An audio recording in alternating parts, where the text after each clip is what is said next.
Assalamualaikum warahmatullahi wabarakatuh.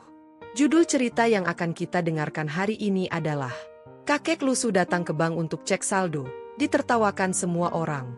Tapi angka di layar membuat seluruh ruangan terdiam dan menangis. Sahabat semua, cerita ini bukan sekadar kisah tentang uang. Ini adalah kisah tentang harga diri, tentang kesabaran, dan tentang janji yang dijaga seumur hidup oleh seorang kakek sederhana. Bayangkan, seorang kakek tua dengan pakaian lusuh dan sandal jepit masuk ke sebuah bank. Ia dipandang rendah, ditertawakan, diremehkan. Namun tidak ada satupun yang tahu bahwa di balik penampilannya yang sederhana, tersimpan perjuangan puluhan tahun dan sebuah janji suci kepada orang yang paling ia cintai. Sebelum kita masuk ke ceritanya, jangan lupa untuk subscribe channel ini. Like video ini jika kalian menyukai cerita-cerita penuh makna. Dan tuliskan komentar kalian di bawah, karena setiap komentar kalian sangat berarti bagi channel ini. Dan jangan lupa, tekan tombol lonceng agar kalian tidak ketinggalan notifikasi setiap kali channel ini mengupload cerita terbaru. Semoga cerita ini bisa menjadi pengingat bagi kita semua, agar tidak menilai seseorang dari penampilannya. Dan semoga kalian yang sedang berjuang dalam hidup, selalu diberi kesehatan, kekuatan, serta rezeki yang berkah oleh Tuhan Yang Maha Esa. Sekarang, mari kita mulai ceritanya. Pagi itu belum sepenuhnya bangun ketika Pak Wiryo berdiri di seberang jalan, menatap gedung bank dengan kaca besar yang memantulkan langit kelabu. Angin pagi menyusup lewat celah kemeja lusuhnya, membuat tubuh tuanya sedikit bergetar. Tangannya yang keriput menggenggam buku tabungan tua, jemarinya menekan sampul tipis seolah takut benda itu terlepas. Nafasnya berat, bukan karena lelah berjalan, tapi karena beban yang mengendap lama di dadanya. Ia melirik ke pintu masuk. Orang-orang berdasi rapi keluar masuk. Sepatu mengilap. Wajah-wajah terburu-buru. Pak Wiryo menunduk, menatap sandalnya yang sudah tipis. Tidak apa-apa, yo, cuma sebentar, gumamnya lirih, bicara pada dirinya sendiri. Ia melangkah. Pelan. Setiap langkah terasa seperti menginjak kenangan. Dulu, di jam yang sama, ia sudah berdiri di pinggir jalan, meniup peluit kecil, menata motor. Bau knalpot, terik matahari, kadang hujan, kadang dimaki. Tapi pagi ini berbeda. Hari ini ia datang bukan untuk meminta, bukan untuk bekerja, tapi untuk memastikan sesuatu yang ia simpan puluhan tahun benar-benar masih ada. Pintu kaca terbuka otomatis. Udara dingin AC langsung menyergap kulitnya. Pak Wiryo refleks mengusap lengannya. Beberapa kepala menoleh. Ada yang menatap sekilas, lalu berpaling. Ada yang menahan pandangan lebih lama. Tatapan yang menimbang, menghakimi. Ia berdiri canggung di dekat pintu, ragu melangkah lebih jauh. Permisi, antre di mana, ya? Tanyanya pada seorang satpam dengan suara rendah. Satpam itu melirik dari ujung kaki sampai kepala. Alisnya terangkat sedikit. Ambil nomor antrean, Pak, jawabnya singkat, menunjuk mesin. Pak Wiryo mengangguk cepat. Tangannya gemetar saat menekan tombol. Kertas kecil keluar. Nomor 87. Ia tersenyum kecil, lalu mencari kursi kosong di pojok. Duduk perlahan. Menunggu. Sambil menatap lantai mengilap yang memantulkan bayangan dirinya sendiri. Lusuh, tua, sendiri. Dan tanpa ia sadari, beberapa pasang mata sudah mulai memperhatikannya dengan cara yang tidak ramah sama sekali. Dari balik meja teller, tawa kecil terdengar. Tidak keras, tapi cukup jelas. Dua pegawai perempuan berbisik sambil melirik ke arah Pak Wiryo. Salah satunya menutup mulut, menahan senyum. Yang lain menggeleng pelan, seolah tidak percaya ada orang seperti itu di ruangan ber-AC dingin dan berkilau ini. Bapak itu mau ngapain, ya? Bisik salah satu teller. Mungkin mau numpang dingin, jawab temannya sambil terkekeh. Pak Wiryo mendengar. Ia mendengar semuanya. Pendengarannya masih tajam, meski tubuhnya rapuh. Ia pura-pura tidak tahu. Tatapannya tetap ke depan.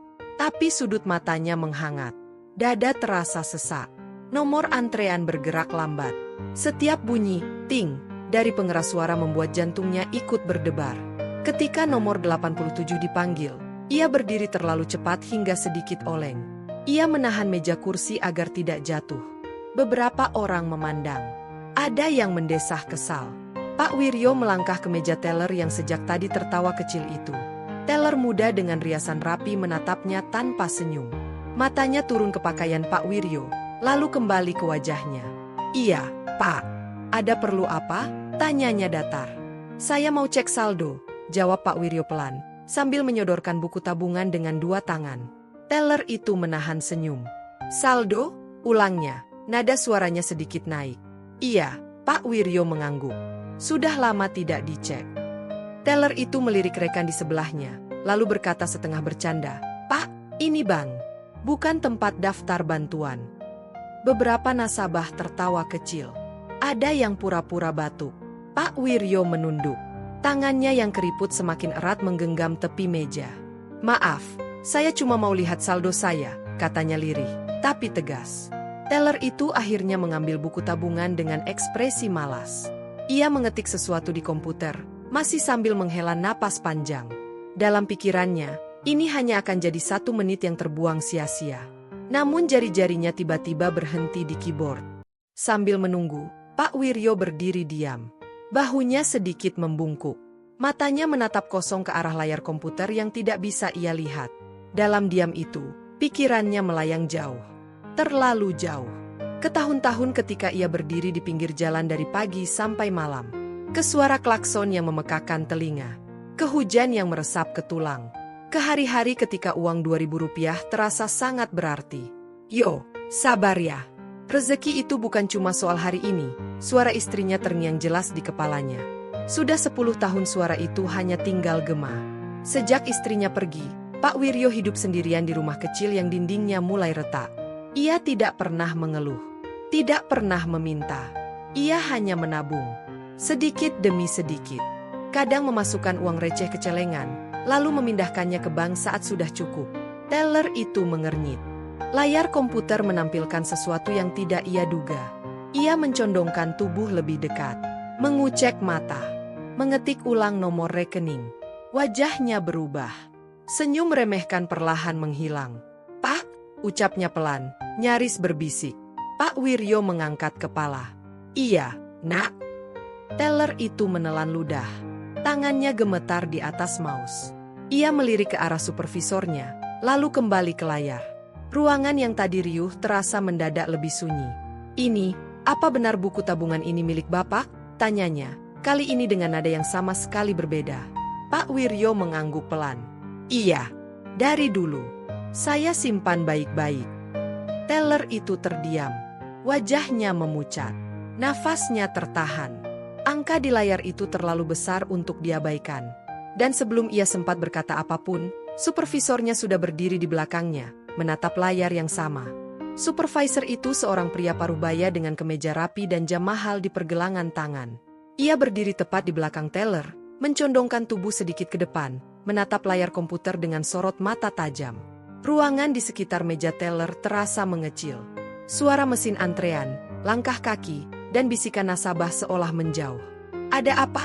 tanyanya pelan, tapi nada suaranya tegang. Teller itu menoleh dengan wajah pucat. "Pak, saldonya." "Kenapa dengan saldonya?" potong sang supervisor. Teller itu tidak langsung menjawab. Ia hanya menunjuk layar. Supervisor mengikuti arah jarinya. Alisnya langsung terangkat. Bibirnya terbuka sedikit, lalu menutup kembali. Ia menegakkan badan, menoleh ke Pak Wiryo, menatapnya dari kepala sampai kaki. Tatapan yang kini bukan lagi meremehkan, tapi penuh tanda tanya. "Pak," ujar supervisor itu, suaranya lebih lembut dari sebelumnya. "Bapak sudah lama menabung di sini?"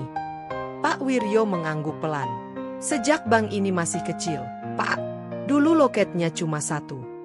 Supervisor terdiam. Ia menarik kursi, duduk di samping teller. "Boleh saya cek ulang?" "Silakan," jawab Pak Wiryo singkat. Teller mengetik ulang. Sekali, 2 kali. Jarinya makin gemetar. Angka itu tetap sama. Tidak berubah. Supervisor menghela napas panjang, lalu berkata pelan, hampir tidak terdengar, "Panggil manajer." Suasana di sekitar mulai terasa aneh. Beberapa nasabah menoleh. Bisik-bisik muncul. Teller di meja lain ikut melirik. Pak Wiryo berdiri kaku, merasa semakin tidak nyaman.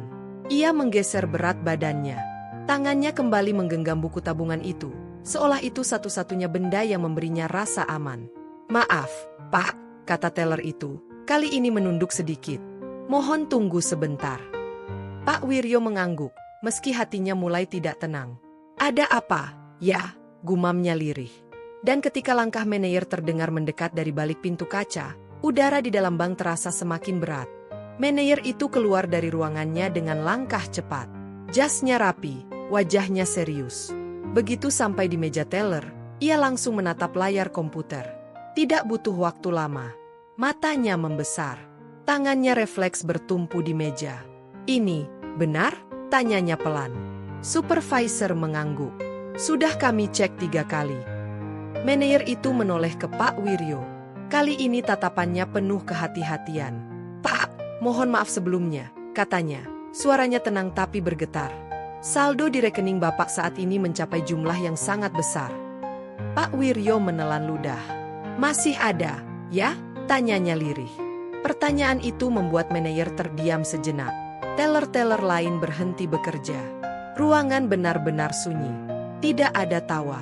Tidak ada bisikan. Hanya suara AC dan detak jam dinding. Iya, Pak, jawab manajer akhirnya. Masih utuh.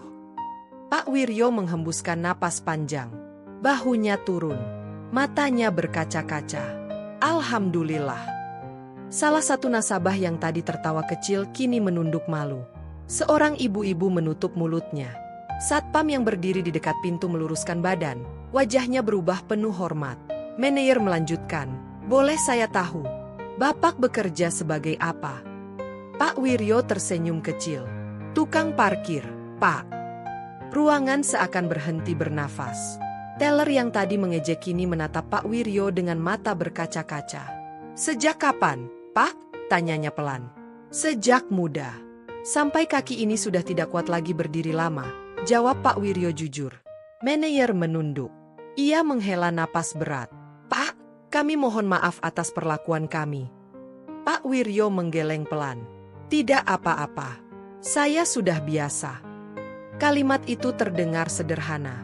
Tapi justru itulah yang membuat beberapa orang menitikkan air mata. Namun sebelum suasana bisa benar-benar mencair, Pak Wiryo berkata sesuatu yang membuat ruangan kembali menegang. Saya tidak mau ambil semuanya, ucap Pak Wiryo tiba-tiba. Semua mata tertuju padanya. Kenapa, Pak? Tanya manajer. Pak Wiryo menunduk. Tangannya gemetar. Ia mengusap mata dengan punggung tangan. Uang itu bukan untuk saya sendiri. Teller itu memberanikan diri bertanya. Untuk siapa, Pak? Pak Wiryo menarik napas panjang. Untuk istri saya. Dan cucu saya. Ia mulai bercerita. Suaranya pelan, tapi jelas. Tentang istrinya yang selalu menyisihkan uang belanja. Tentang hari-hari mereka menghitung receh di atas meja kayu kecil. Tentang janji di ranjang rumah sakit. Janji yang tidak pernah ia ceritakan ke siapapun. Saya janji, tidak akan biarkan cucu kami berhenti sekolah, katanya. Suaranya pecah. Dan saya janji, makam ibu mereka akan layak. Teller itu tak kuasa menahan tangis. Maafkan kami, Pak, kami salah menilai. Pak Wiryo menggeleng. Hidup memang begitu, Nak.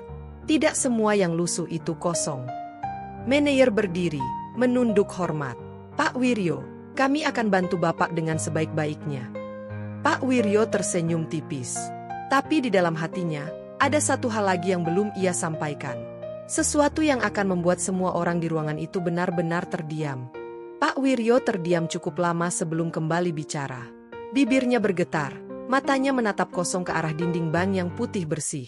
Seolah dinding itu berubah menjadi layar tempat kenangan lama diputar ulang. Hujan rintik-rintik di luar terdengar samar, mengetuk kaca jendela dengan ritme pelan, seperti ikut menunggu cerita yang akan keluar dari mulut kakek tua itu. Istri saya, namanya Sari, ucap Pak Wiryo akhirnya. Nada suaranya lembut. Terlalu lembut untuk ruangan yang penuh mesin dan angka. Teller yang tadi mengejek kini duduk kaku, kedua tangannya saling menggenggam erat di atas meja. Dia sakit lama, lanjut Pak Wiryo. Ginjalnya. Kami bolak-balik rumah sakit. Saya parkir siang malam. Kadang tidur di bangku. Kadang tidak pulang. Manajer menelan ludah. Bapak sendirian mengurusnya. Pak Wiryo mengangguk. Anak kami sudah meninggal lebih dulu. Tinggal cucu satu. Masih kecil waktu itu. Suasana bank semakin sunyi. Bahkan suara AC terasa terlalu keras. Beberapa nasabah menoleh, lalu memilih duduk kembali dengan wajah tertunduk. Tak satu pun yang berani menyela. Waktu terakhirnya, Pak Wiryo melanjutkan. Dia pegang tangan saya. Kuat sekali, padahal badannya sudah kurus. Pak Wiryo menutup mata sejenak.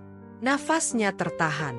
Dia bilang, "Pak, jangan sampai cucu kita berhenti sekolah. Dan kalau ibu sudah tidak ada, tolong kuburkan ibu dengan layak." Suaranya pecah. Air mata jatuh membasahi pipinya yang keriput. Tangannya gemetar, mencengkeram ujung meja. Teller itu berdiri refleks, menyodorkan tisu dengan tangan gemetar. "Saya tidak bisa jawab banyak," kata Pak Wiryo lirih. "Saya cuma bilang, iya, Bu.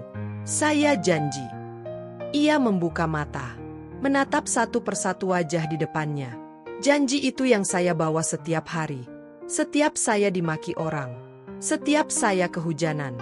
Setiap saya menahan lapar." Teller itu terisak. "Pak, kami benar-benar minta maaf." Pak Wiryo tersenyum tipis. "Tidak apa-apa. Kalau ibu saya tahu, dia pasti bilang, yang penting janjinya ditepati." Hujan di luar kini terdengar lebih jelas. Dan di tengah keheningan itu, Pak Wiryo mengucapkan satu kalimat yang membuat semua orang terdiam lebih lama lagi. "Sebenarnya, saya hampir menyerah," kata Pak Wiryo pelan. Manajer mendongak. "Maksud Bapak?" Pak Wiryo menunduk. Jarinya mengusap buku tabungan yang sudah lusuh. "Beberapa bulan lalu, saya sakit. Kaki saya sering kram. Saya pikir, mungkin saya tidak sempat menepati janji itu." Teller yang berdiri di depannya menutup mulutnya dengan tangan. Matanya merah. "Lalu kenapa Bapak tetap datang hari ini?" Pak Wiryo menghela napas panjang. "Karena hari ini ulang tahun istri saya." Kalimat itu jatuh seperti beban berat di tengah ruangan. Seorang pegawai bank pria memalingkan wajahnya, menyeka mata. Satpam di pintu berdiri kaku, rahangnya mengeras menahan emosi. "Saya ingin memastikan, sebelum saya menyusulnya nanti, janji itu sudah aman," lanjut Pak Wiryo. Manajer bangkit dari kursinya. Ia menunduk dalam-dalam. "Pak Wiryo, kami malu. Kami benar-benar malu." Teller yang tadi mengejek kini berjongkok sedikit di depan Pak Wiryo. "Maafkan saya, Pak. Saya salah. Saya menilai dari luar." Pak Wiryo menggeleng pelan. "Kalau saya marah, uang ini tidak akan terasa berkah." Ia tersenyum. Senyum kecil, tapi penuh kedamaian. "Saya cuma ingin ambil secukupnya. Sisanya, biar tetap di sini." Manajer mengangguk cepat. "Kami akan layani Bapak dengan penuh hormat." Namun sebelum proses penarikan dilakukan, Pak Wiryo mengeluarkan satu permintaan terakhir. Permintaan sederhana. Tapi dampaknya membuat seluruh ruangan kembali terdiam dan jantung semua orang berdegup lebih kencang. "Saya cuma mau ambil sebagian kecil saja," kata Pak Wiryo pelan, memecah keheningan. Manajer menatapnya dengan penuh hormat. "Berapapun yang Bapak perlukan, silakan." Pak Wiryo menyebutkan angka. Tidak besar dibanding saldo yang ada. Teller terdiam sejenak, lalu mengangguk dan mulai memprosesnya dengan tangan yang masih gemetar. Setiap bunyi ketikan keyboard terdengar begitu jelas, seolah waktu melambat hanya untuk momen itu. Sambil menunggu, Pak Wiryo duduk perlahan. Punggungnya bersandar di kursi empuk yang terasa asing. Ia menatap tangannya sendiri. Tangan yang penuh garis. Tangan yang selama puluhan tahun mengatur kendaraan orang lain, menerima uang receh, menahan panas dan hujan. Kini tangan itu sedikit bergetar, bukan karena dingin, tapi karena perasaan yang bercampur aduk. "Pak Wiryo," ujar manajer lembut, "bolehkah saya bertanya satu hal?" "Silakan." "Kenapa Bapak tidak pernah mengambil uang ini sebelumnya? Bapak bisa hidup lebih layak." Pak Wiryo tersenyum kecil. "Kalau saya pakai dulu, bagaimana kalau janji itu tidak sempat ditepati?" Manajer terdiam. Teller itu menunduk, air matanya jatuh ke meja. Beberapa menit kemudian, teller berdiri, membawa uang dalam amplop coklat. Ia menyerahkannya dengan dua tangan. "Ini, Pak." Pak Wiryo menerimanya perlahan. Ia tidak langsung menghitung. Ia hanya menutup mata sebentar. Nafasnya ditarik dalam-dalam. "Terima kasih," ucapnya lirih. Manajer memberi isyarat pada satpam. "Tolong antar Pak Wiryo sampai depan." Pak Wiryo berdiri. Ia menoleh sebentar ke arah meja teller. Terima kasih sudah mendengarkan, katanya tulus.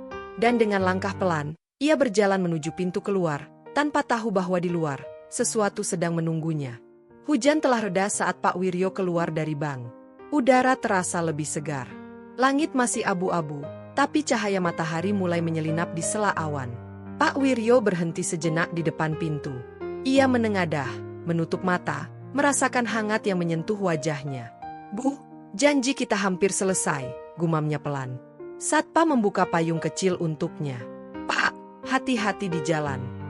Pak Wiryo mengangguk. "Iya, Nak. Terima kasih." Ia melangkah pergi.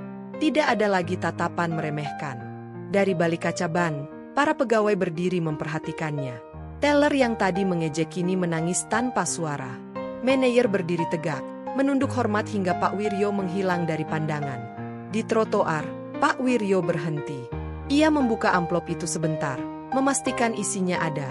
Lalu menutupnya kembali dengan senyum tenang. Bukan senyum orang kaya, tapi senyum orang yang telah menepati janji hidupnya. Langkahnya tertatih seperti saat datang. Tapi kali ini, dadanya ringan. Bebannya berkurang. Ia berjalan menyusuri jalan basah, menuju rumah kecil yang menunggunya.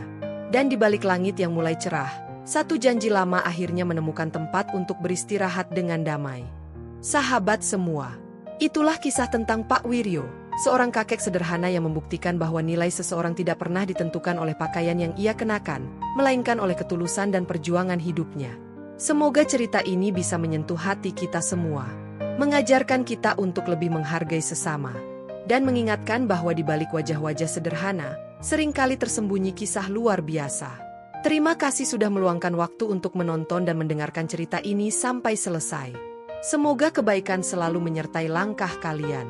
Dan semoga setiap lelah yang kalian rasakan hari ini, akan diganti dengan kebahagiaan di kemudian hari. Saya pamit undur diri. Sampai jumpa di cerita berikutnya. Terima kasih telah menonton.